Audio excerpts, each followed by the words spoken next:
Do holiday dinners stress you out? Are you worried about the food that's going to be there, that it won't be healthy enough? Or maybe you're worried that you won't be able to control yourself and you're going to gorge yourself and just blow it. I've heard this time and time again from clients over the years, and it doesn't have to be this way. I'm going to walk you through several steps to get you through those holiday meals so you can actually enjoy your meal and not feel guilty about it. There's one step in there that's going to be crucial in this journey, so without further ado, let's get into it. Do you wish you could look like you train as much as you do? Are you sick of scouring the internet for sports nutrition tips only to find information tailored to men? Do you wish there was a simple solution to fueling your body for your activity level? Are you ready to find freedom with food? It is possible to have balance between fueling your body for your sport and for enjoyment, and it's not as complicated as you may think. Can we say hello, food freedom? There's a way to have it all and eat your cake too, and I'm going to show you how.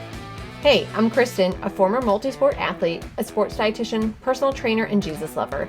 In this podcast, you will find practical, sustainable fueling tips for female athletes that will set you free from diet culture, an ever-changing set of nutrition rules, under-fueling, and underperforming. You'll learn how to put together a fueling plan that works for you, that doesn't require all the rules, tracking every morsel of food you consume, letting food consume your every thought, with Jesus at the center of it all.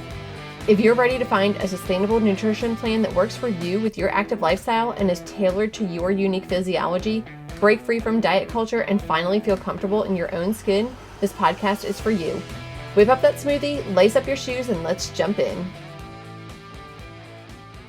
Do you ever feel like you walk into Thanksgiving dinner or Christmas dinner or whatever holiday dinner you're going to, and you just already feel this sense of stress and overwhelm because you're afraid of the day going sideways? Like you're just going to blow it, you're going to overeat, or you're afraid that the food that's available at one of those dinners is not going to be something that's on your allowed list of food for that day, and you're just stressed out about it. This has happened to many of us. It certainly has happened to me. And so today I'm going to talk to you about how to enjoy eating over the holidays without feeling guilty. And notice the keyword in there, enjoy. We are not going to stress out about this. We are actually going to enjoy ourselves and not feel like, oh man, I screwed up, I blew it, I'm not going to eat anything for the rest of the day, that type of thing. So first of all, let's just talk about the psychology of food and guilt. So there are definitely societal pressures around holiday eating. For example, grandma wants you to eat seconds or thirds, or she wants you to take home the leftovers, or come on, honey, have some more. I'm sure you've experienced that at some point. Your friends or your family are wondering why you're eating this or you're not eating that. Come on, just gorge yourself. Holidays only come once a year. I'm sure you've probably heard that. I've definitely heard it before. And the list can go on and on. And so everybody has an opinion. You know, some people are going to think you're eating too much. Some people are going to think you're not eating enough. And some people are going to question why you're even eating something at all or not eating something at all, or what are you doing, and, you know, your body type, all that kind of stuff. If you have not listened to my last podcast on how to address these people that are going to have opinions, I highly recommend going back and listening to that podcast, and I will drop the link below for you. So there's a lot of guilt that is put on us by other people. But then, of course, there's going to be our own internal guilt that we feel. We are going to feel or could feel shameful about the things that we eat or the things that we do or the way that we look. And that shame and that guilt obviously is going to negatively impact our enjoyment as well as our mental health. And we want to avoid that this holiday season. So that's what today is all about. So I have a couple steps for you to follow in order to get out of that mindset of where you feel guilty, and how you can actually just have some joy around eating Thanksgiving dinner or Christmas dinner or whatever holiday dinner that you're going to have. So first of all is we're going to embrace moderation. And what I mean by that is I want you to go into that dinner, look around, see what's available, think about what you actually really want to eat, but moderate yourself in the sense that you're going to eat what you want, but you're not going to overeat to the point of feeling like, oh my gosh, I'm so full. I feel like I'm going to puke, I have to unbutton my pants, that type of thing. And this is where mindful eating comes in. So this is very much going to be independent from person to person.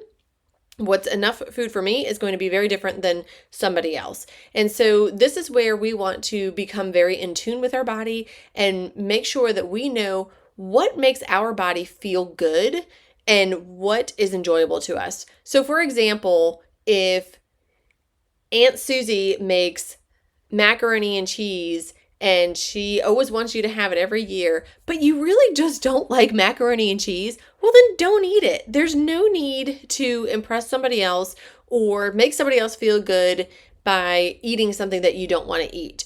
Or let's just say you really, really like macaroni and cheese, but you feel like it's totally an off limits food for you. It's a bad food. You shouldn't be eating it. Well, let's think about that food. Well, we're going to break it down. It has carbohydrates in it, it has protein in it, and it has fat in it. And if that food is going to make you feel good and you can eat a small amount or eat an amount to where you feel satisfied and you can actually pay attention to that food and get that enjoyment out of it, then there's no harm in you eating that macaroni and cheese. There's going to be no problem. But if you're going to gorge yourself on a whole plate of macaroni and cheese and now you feel like you're going to throw up, obviously that's not going to make you feel good. So we're going to avoid that. So this is all about getting in tune with yourself and thinking about what foods you actually enjoy eating and what foods make you feel good. So we know that in order to balance your plate, you need to have a protein, you need to have a carbohydrate source, you need to have a fat source, and of course it's good to incorporate fruits and vegetables in there.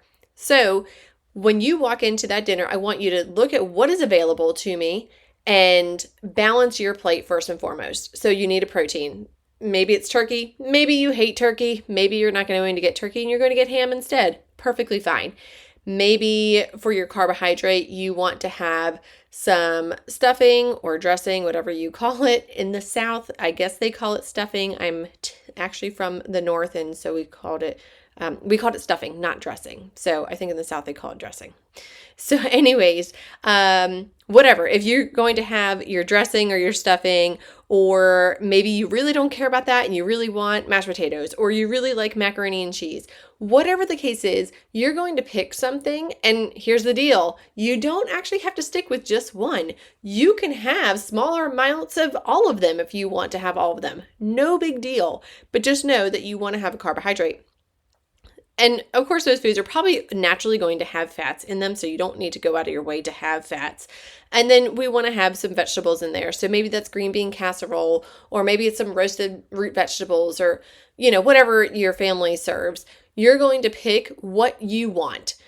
Again, we're working within that framework of a balanced meal, and we are eating to a point where we just feel comfortably full. Okay. So comfortably full is like when you have that comfortable fullness within your belly. So when you are eating that meal, I want you to check in with yourself and think about, okay, how am I feeling? Am I feeling like I'm still hungry? Great. Go ahead and keep eating. Or maybe I'm nearing the point of feeling satisfied. Okay, well, maybe I need to slow down because it takes a little bit of time for my brain and my gut to catch up with each other. So that means I don't want to just continue eating at this fast pace and then I feel all of a sudden I'm at this like overly full stage and I just feel like I'm going to throw up, or like I said, you need to unbutton your pants or something like that. So you're going to check in with yourself. Also, research shows that you get your most satisfaction out of the first 3 bites of your food. So what I want you to do as much as humanly possible is to try to pay attention to those first couple of bites of your food without, necessarily doing something else. I understand families there and you're going to have to talk to them, but at the same time, try to really pay attention to that food and know that no food is off limits. There is no food on the face of this planet that is going to just magically ruin your plans or not make you a good athlete or all of a sudden make you gain 10 pounds. It does not exist. So I want you to get that out of your head, but I want you to pay attention to those first couple bites, especially so you can get the satisfaction out of those foods. And I guarantee you will feel so much better about eating them, and you will not feel like, I don't even know what I ate just now. I didn't even taste that. And then you now have downed half of a pumpkin pie because you never got any satisfaction out of your food because you weren't paying attention to it. So this applies to desserts, it applies to your meals. And let's say you get a plate of food and you're like, I'm still hungry. That's fine. Go ahead and wait a little bit. Maybe you want to wait 10, 20, even 30 minutes if the food is still going to be out, and then decide if you are still truly hungry at that point and go back and get food. Now, the flip side of this is if you are trying to gain some weight, I would definitely suggest pushing against that wall of comfort a little bit and making sure that you are definitely eating to a point of feeling comfortably full and not really trying to hold yourself back and making sure that you're just satisfied. You're just barely eating enough. We don't want that. We want you to eat to a point of really feeling that comfortable fullness in your belly. And if you're listening to this and you are an athlete, chances are you are going to require more food than most people. And so I want you to make sure that you are eating to that point of actually feeling that comfortable fullness. So first thing, imagine what a comfortable fullness feels like in your belly. Imagine a time where you had a comfortable fullness after eating a meal, and I want you to recreate that. 2, look at what food is available to you. Pick out what foods that you want within that balanced plate. So you need a carb, a protein, and a fat, and a vegetable. And then check in with yourself during that meal. Make sure that you are eating to a point of feeling that comfortable fullness.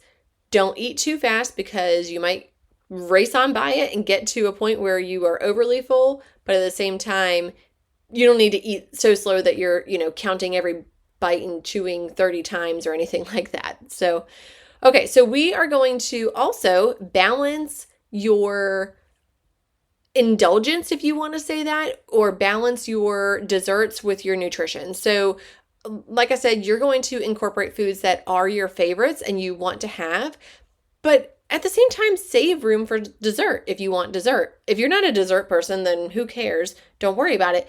But you want to make sure that you are not eating so much of your main meal that now when you go to have dessert, you're going to feel that overly full feeling and you're like, oh my gosh, I just did myself in, roll me out of here, I can't do it anymore. We don't want that. We want you to feel comfortable. So what I want you to do is eat your meal. Again, stop at a comfortable fullness. You could even stop a little bit before that to make room for dessert. So if we're looking at a 1 through 10 scale, 1, it would be you're, really hungry. You're going to eat your arm off kind of a deal. 5 would be you're just satisfied. You could keep eating, but you don't have to. 7 would be a comfortable fullness. And then 10 would be you are overly full. You feel sick. So if you're going to save room for dessert, maybe you want to stop at a 6 and then you wait a little bit, have some dessert. And then that's it. You could take leftovers home, save them for another meal. It's not like they're going anywhere. So don't feel like you have to gorge yourself that day because you're never going to get this food ever again. The food's not disappearing. You'll probably have leftovers. There's always leftovers after a holiday meal. So the last thing is I want you to build a positive food environment.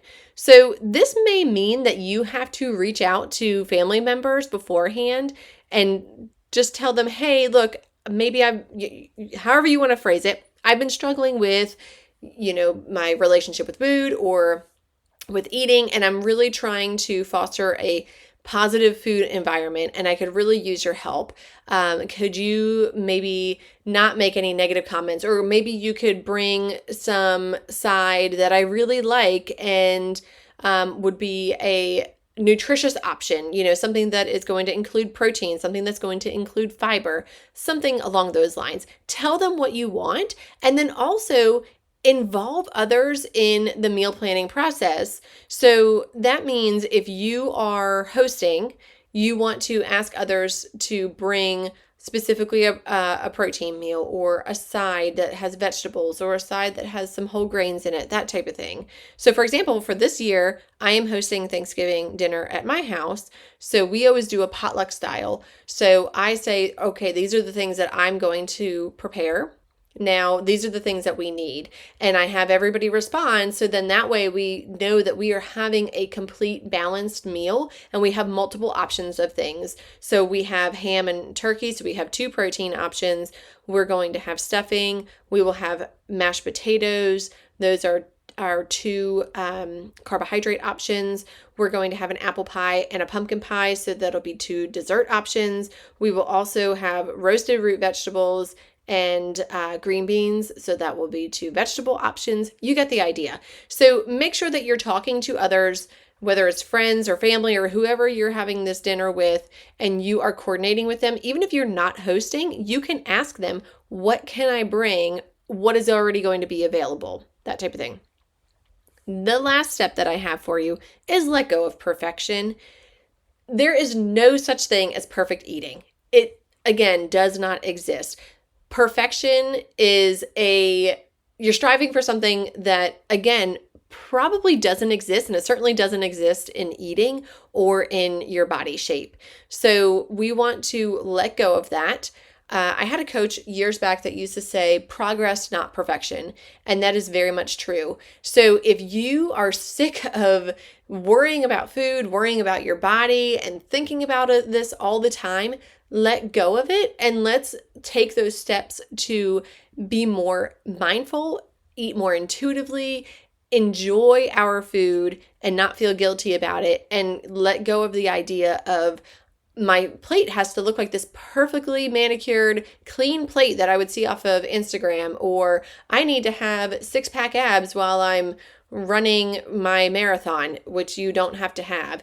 Things along those lines. Get those ideas out of your head as much as possible. And if this is something that you're struggling with, I highly encourage you to work with a therapist to work on letting go of perfection. It is probably the best thing that you can do for yourself in all aspects of your life.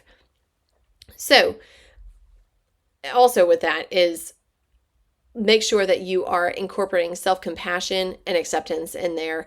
And the other thing is make sure that you are getting some type of activity in that day. I don't mean you need to do an hour-long HIIT training because you feel like you need to work off the food that you're going to eat. I mean doing something gentle, like going for a walk or doing some yoga, so that you can get your body moving and it feels good for you, but you don't have to stress your body out. We want this to be a low stress day.